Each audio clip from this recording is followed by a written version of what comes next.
शादी मुबारक में आज प्रीति तरुण और अर्जुन को अपने बेटे के रूप में पाके बहुत ज़्यादा खुश हो जाती है। वहीं पे स्नेहा कुशाला को कहती है कि तरुण और अर्जुन दोनों में ही टिब्रेवाल खानदान का खून नहीं है, तो अब आगे कुशाला क्या करेगी। इस पे कुशाला कुछ नहीं कहती है और चुप हो जाती है।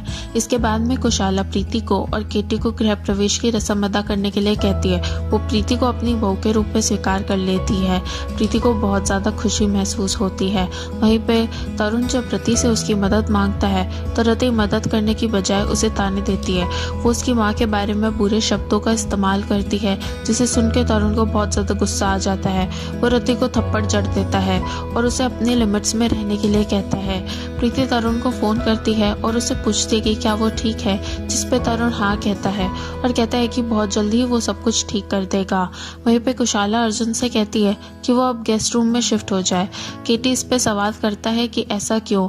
तब कुशाला कहती है कि नील के एग्जाम्स आने वाले हैं, तो बेहतर होगा कि वो अपने कमरे के अंदर बैठ के ही पढ़ाई करे। केटी कहता है कि नील अब अपने कमरे के अंदर कंफर्टेबल फील करने लगा है, अब उसे गेस्ट रूम से शिफ्ट होने की ज़रूरत नहीं है, इसलिए अर्जुन जो है वो नील के कमरे में रह सकता है। कुशाला चुप हो जाती है और जब केटी और अर्जुन वहाँ से चले जाते हैं तो वो प्रीति को बुलाती है और उसे केटी के साथ घर नया शुरू करने के लिए कहती है। वो कहती है कि उसे विश्वास है कि प्रीति उसकी बात को समझेगी और केटी के साथ में अपने घर की शुरुआत करेगी, जिस पे प्रीति हामी भरती है।